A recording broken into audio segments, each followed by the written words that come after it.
Hi guys, स्वागत है आप सभी का मेरे एक और नए वीडियो में। तो आज का वीडियो बहुत ज़्यादा शानदार होने वाला है। उसी के साथ जो डिस्क्रिप्शन बॉक्स में PYQs एंड इंपॉर्टेंट क्वेश्चंस पड़े वो भी बहुत ज़्यादा शानदार है। पर हाँ, अधूरा ज्ञान खतरनाक होता है, इसीलिए वीडियो पूरा ज़रूर देखो।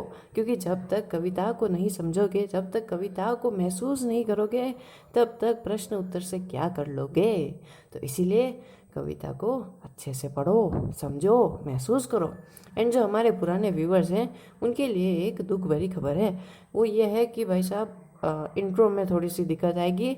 इंट्रो नहीं बन पा रहा है एंड थंबनेल भी नहीं बन पा रहा है एंड वीडियो भी एडिट नहीं हो पा रहा है। तो इसीलिए थोड़ा सा कॉम्प्रोमाइज़ कर लो, क्योंकि ज़रूरत है मेरे एक्सप्लेनेशन की, वो मैं बिल्कुल फर्स्ट क्लास दे रहा हूँ। एंड जो कमी रह रही है वो है मेरी एडिटिंग की, बिकॉज उसमें मेरा फ़ोन साथ नहीं दे रहा है, बिल्कुल भी नहीं। फ़ोन नफ़रत करता है मुझसे, पर ये नफ़रत जल्द ही प्यार में बदल जाएगा। जब मैं 10th में अच्छे मार्क्स लेके आ जाऊँगा, परसेंटेज लेके आ जाऊँगा, तो मेरा नया फ़ोन आ जाएगा एंड इस फ़ोन को हम लोग लात मार के बाहर फेंक देंगे। तो उन सबको, वो तो बात की बातें हैं, उन्हें बाद में देखेंगे। फ़िलहाल तो हम लोग चैप्टर के ऊपर ध्यान देते हैं। तो ये कविता है कन्यादान, ठीक है। तो कन्यादान समझते हो ना, कन्या का दान। ये वैसे मतलब शादी के दौरान की जाने वाली एक रीति रिवाज है, जिसके बिना शादी जो है थोड़ी सी अधूरी मानी जाती थी। आज नहीं, आज बहुत ही कम ऐसा हो गया है, ठीक है। तो कविता को शुरू करने से पहले इसके जो लेखक, राइटर या फिर जो कवि हैं उनके बारे में हम लोग पढ़ लेते हैं। क्योंकि जैसी फ़ोटो इनकी NCERT क्षितिज में दी हुई है, उससे साफ लगता है कि इनका अभी तक किसी ने प्रोत्साहन अच्छे से नहीं किया है। तो आज हम सभी जो इस वीडियो को देख रहे हैं, आज हम सभी इनका प्रोत्साहन करेंगे, इनके अंदर उत्साह को हम लोग बढ़ाएंगे एंड इनके चेहरे पे एक स्माइल लेके आएंगे। दूसरों के चेहरे पे खुशी लाना ये हमारा काम है, कर्तव्य है और हम इसे ज़रूर निभाएंगे। तो चलो ऋतुराज जी का प्रोत्साहन करते हैं और इनके बारे में हम लोग कुछ जानते हैं। बड़े ही भारी भारी शब्दों में इनका इंट्रो लिखा हुआ है, पर एक बार पढ़ लेते हैं, ठीक है। तो ऋतुराज जी का जन्म सन 1940 में भरतपुर में हुआ था। 1940 यानी कि भारत स्वतंत्र नहीं हुआ था, होने वाला था। राजस्थान विश्वविद्यालय जयपुर से उन्होंने अंग्रेजी में MA किया। 40 वर्षों तक अंग्रेजी साहित्य के अध्यापन के बाद अब सेवानिवृत्त लेकर वे जयपुर में रहते हैं। अच्छा, 1940 यानी कि 60 एंड 20, ओहो, जिंदा है शायद अभी, क्या बात है। बहुत अच्छे से इन्होंने इनकी हेल्थ को मेंटेन कर रखा है, बहुत अच्छे, क्या बात है। ठीक है। उसके बाद उनके अब तक 8 कविता संग्रह प्रकाशित हो चुके हैं, जिसमें एक मरण धर्मा और अन्य, फूल का पानी, सूरत नीरत और लीला मुखारविंद प्रमुख है। उन्हें सोमदत्त परिमल सम्मान और मीरा पुरस्कार पहला सम्मान तथा बिहारी पुरस्कार मिल चुके हैं।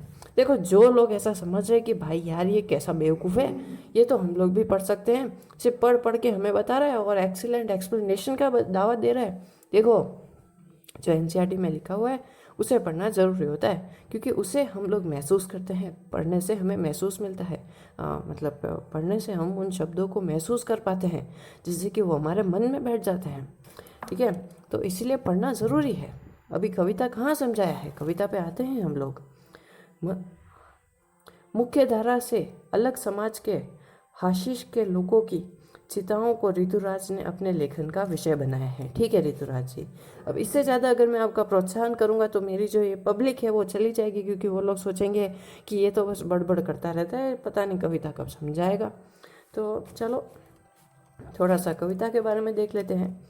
कन्यादान कविता में माँ बेटी को स्त्री के परंपरागत आदर्श रूप से हटकर सीख दे रही है, यानी कि कैसा हमें बॉलीवुड मूवीज़ में दिखाता है, वाह बेटा कर ली तुमने शादी, बहुत अच्छे, अब तुम्हें भी स्वाद आ जाएगा शादी का। नहीं, तो ऐसा नहीं है, इसमें रियलिटी को दिखाया हुआ है कि कैसे एक माँ के दिल में, एक माँ के जहन में, मन में एक बेटी के प्रति कैसा प्रेम होता है, कैसे भाव उत्पन्न होते हैं जब वो बेटी किसी और घर में जाती है, ठीक है। उनको बताया हुआ है, रियलिटी को समझ रहे हो। कवि का मानना है कि समाज व्यवस्था द्वारा स्त्रियों के लिए अचरज संबंधी जो प्रतिमान गढ़ लिए जाते हैं वे आदर्श के मुलब्बे में प्रबंधन होते हैं।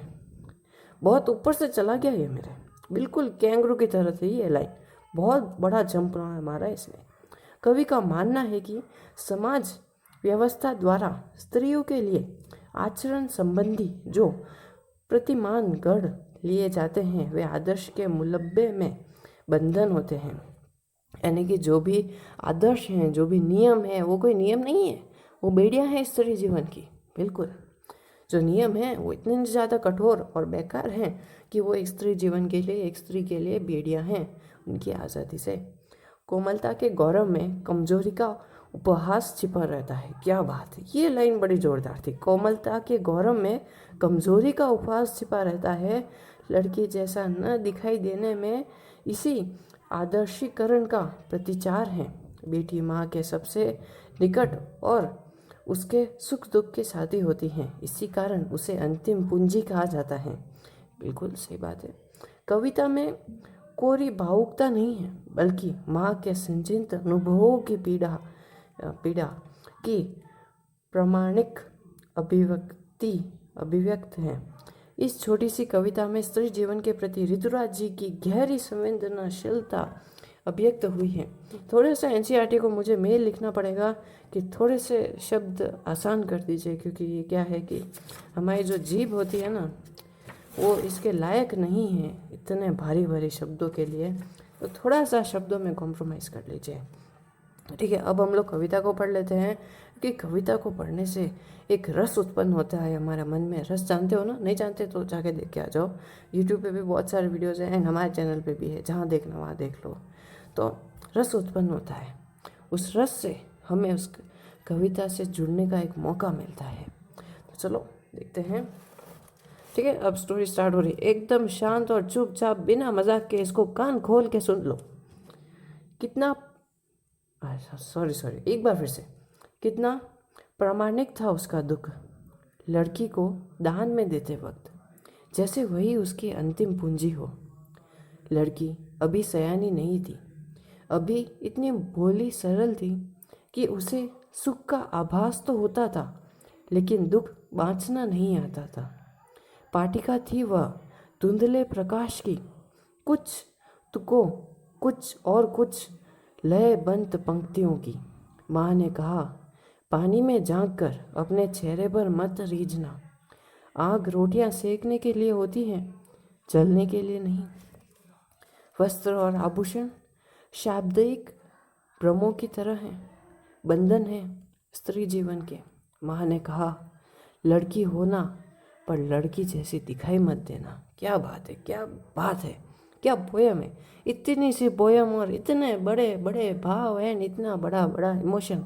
बहुत ही अच्छी पोयम है। इसको एक एक करके तोड़ना अगर मैं चाहूँ तो मैं एक एक लाइन को एक्सप्लेन कर सकता हूँ, बट इसमें जो क्वेश्चंस है ना, अगर उनके थ्रू एक एक लाइन को देखोगे, क्योंकि इसके अंदर जो क्वेश्चंस है वो भी कुछ ऐसे ही बनते हैं। यहाँ से कोई लाइन उठा दी है पोयम में से एंड वहाँ लिख दिया है कि इसका अर्थ क्या है। इसके थ्रू तो नहीं लिखेंगे, इसके द्वारा ऋतुराज जी हमें क्या बताना चाहते हैं वैसा सब कुछ लिखा हुआ है। तो क्वेश्चंस को पढ़ो या फिर इसका डिटेलिंग करो, एक ही बात है। तो चलो इम्पोर्टेंट क्वेश्चन में से मैं ये क्वेश्चन उठा लेता हूँ।